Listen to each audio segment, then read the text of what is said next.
अस्सलाम वालेकुम नाजरीन, उम्मीद है आप लोग खैरियत से होंगे। नाजरीन, आज मंगल का दिन है और इमरान खान के साथ मुलाकात का दिन था। इमरान खान की बहनें मुलाकात के लिए गईं, उनकी मुलाकात नहीं हो सकी। वो बाहर धरना दिए हुए हैं, एहतजाज कर रही हैं। किधर? अडयाला जेल के बाहर। जिस जगह पे वो मौजूद हैं उनके साथ कोई 100 के करीब कारकुन हैं और उन्होंने रास्ता रोका हुआ है।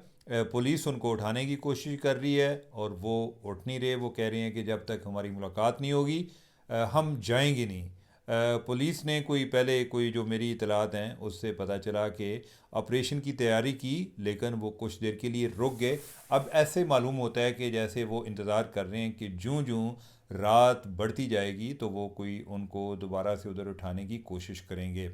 अब ये क्यों हुआ? उनकी बहनों के ख्याल में इमरान खान ने कोई गलत बात नहीं की, या उनकी बहन ने बाहर आकर कोई बात नहीं की कि जो उज़्मा बीबी उनसे मिलने गई थी उन्होंने बाहर आके बात नहीं की। हालांकि उस पर एक तूफ़ान बरपा है कि जो उन्होंने आर्मी चीफ़ के बारे में बातें की या बाकी इसके अलावा जो उन्होंने बातें की। अब पीटीआई का मसला ये है कि वो चाहते ही हैं, वो जमहूरियत की बात करते हैं लेकिन वो अपने आप को कानून से बालातर समझते हैं। वो जेल में भी हैं लेकिन वो हुक्मरान रहना चाहते हैं कि हम जो भी करेंगे, बाकियों के इस्तिस्ना पर वो तनकीद भी करते हैं लेकिन वो ये समझते हैं कि उनको भी एक इस्तिस्ना हासिल है। और वो जो भी बात करेंगे वही जमहूरियत है, वही फ्री स्पीच है। और उन पर कोई ऐसा कानून लागू नहीं होता। दूसरी तरफ हुकूमत है कि वो कह रहे हैं कि हम आइंदा इनकी किसी के साथ भी मुलाकात नहीं होने देंगे। इस हवाले से इंफॉर्मेशन मिनिस्टर ने बयान जारी किया है। उसने कहा जी ना, ऐ हो ही नहीं सकता, होने दी इन्हों की मुलाकात नहीं होने देनी।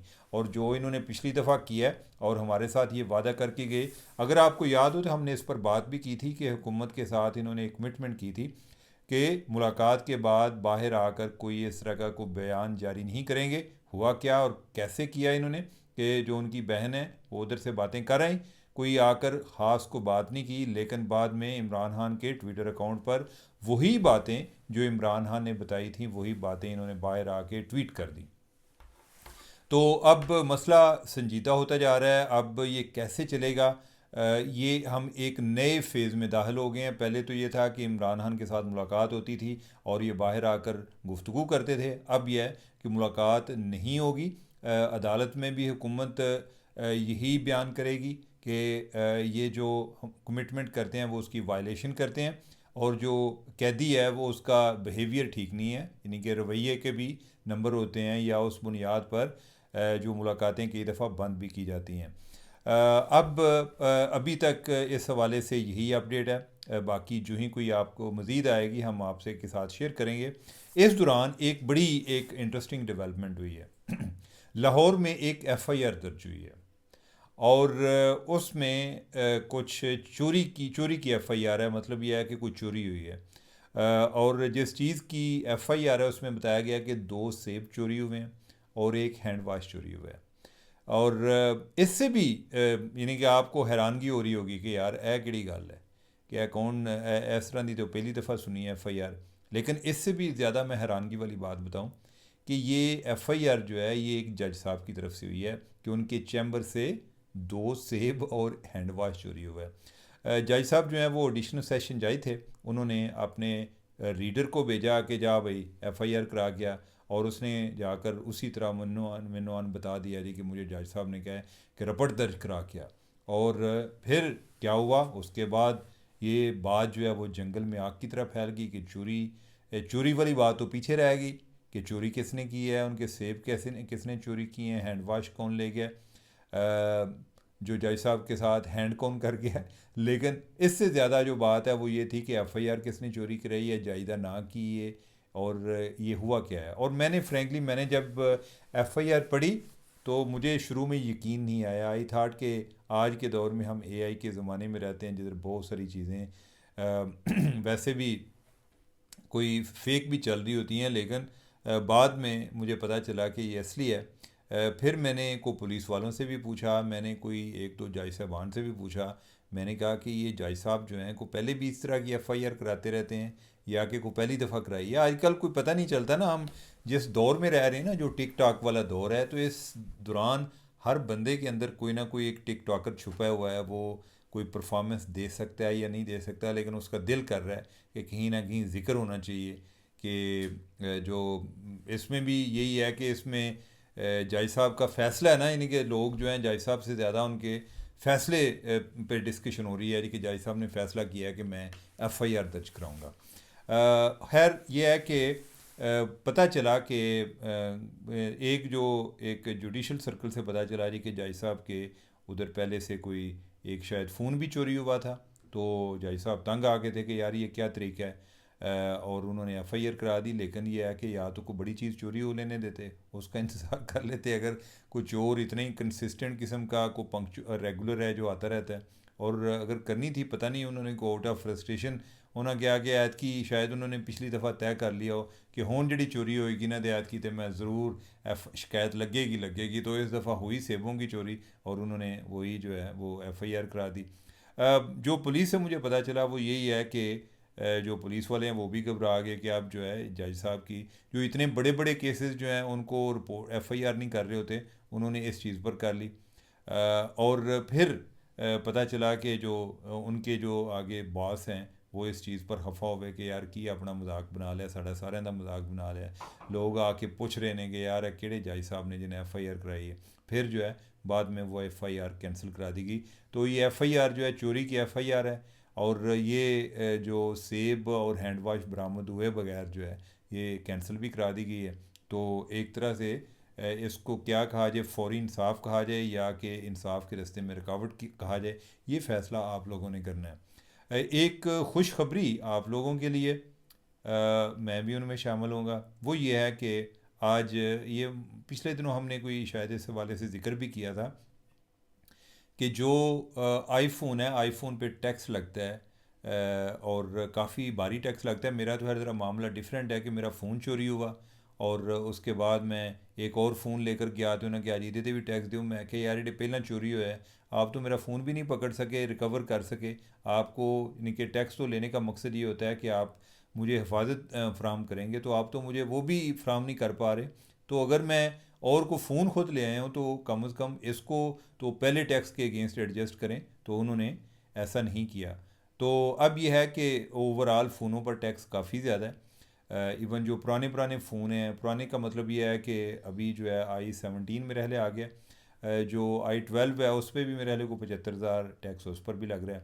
तो उधर जो अली कासम गिलानी हैं, ये MNA हैं, यूसुफ रज़ा गिलानी साहब के बेटे हैं, वो काफ़ी इस मामले में मुतहर्रिक थे और उन्होंने ये मामला उधर स्टैंडिंग कमेटी में भी टेकअप किया हुआ था। तो आज चेयरमैन FBR के साथ भी बात हुई, उनकी जो chairman Pakistan telecommunication authority है उनके साथ भी बात हुई, और फाइनेंस वालों के साथ भी बात हुई।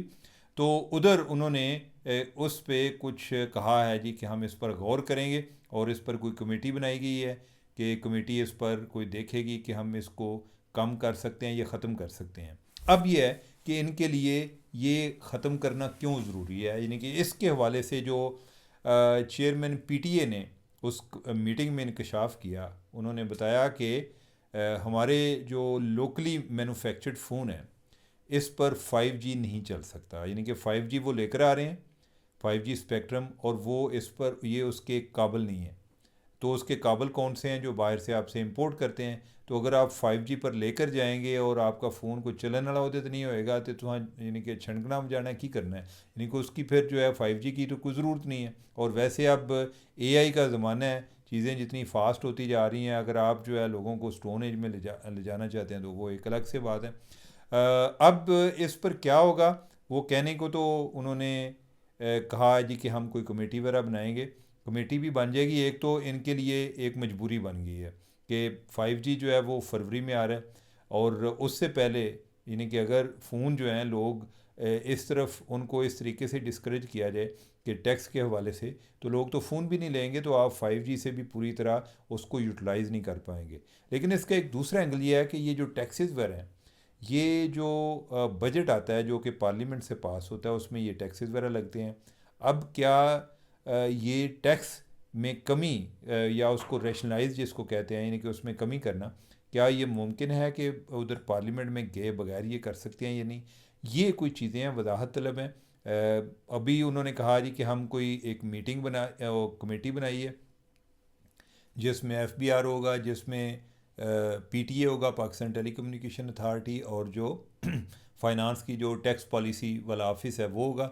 वो उधर ये आपस में कंसेंसस बिल्ड करेंगे कि कितना हम कम कर सकते हैं और लोगों के लिए कितनी आसानी पैदा कर सकते हैं।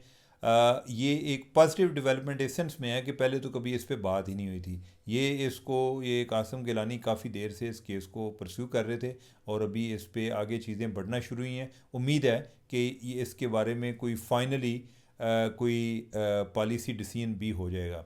तो एंड पर चलते हैं। आज कोई लंदन से खबर आई है रजब भट्ट के हवाले से, जो कि एक व्लॉगर है। कल हम डिस्कस कर रहे थे डक्की भाई को, आज रजब भट्ट है। रजब भट्ट के हवाले से पता चला कि उनको लंदन से वापस भेजा गया है। क्यों भेजा गया है कि लंदन में उन्होंने कहा कि आपने जो वीज़ा के लिए अप्लाई किया था आपने मालूमात गलत दी थी। मालूमात क्या गलत दी थी कि आप पर पाकिस्तान में केसेस थे लेकिन आपने वीज़ा में वो डिक्लेयर नहीं किए हुए थे। केस कोई लंदन में कोई और चल रहा था, किसी ने कोई कंप्लेन की हुई थी जी कि वो टेररिज्म में मुलव्वस है, जो कि वो नहीं था। वो बाद में साबित भी हुआ कि वो नहीं था, लेकिन उस दौरान उन्होंने पूरी छानबीन शुरू कर दी कि वीज़ा में भी देखा कि इस पर कोई टेररिज्म का केस है या नहीं। कोई पाकिस्तान से भी उन्होंने मालूमात ली होंगी, कोई सोशल मीडिया से भी चेक किया होगा। पाकिस्तान में इधर जो है कोई उस पर कोई केसेस हैं इस हवाले से, जिसका उसने अपने वीज़ा फॉर्म में जिक्र नहीं किया था, जिसके लिए उसने वीज़ा के लिए अप्लाई किया था। तो उसमें क्या हुआ कि उन्होंने कहा कि इसने मिस डिक्लेरेशन की है, तो उस चक्कर में उन्होंने वापस उसको भेजा है। अब जो उनके वकील है उनका कहना ये है जी कि ऐसी बात नहीं है, वो उसने वॉलंटियर किया है कि उस पर जो केस चल रहा है वो आके उसको इस्लामाबाद हाई कोर्ट में फ़ेस करेगा, तो लिहाजा वो इसलिए आ रहा है।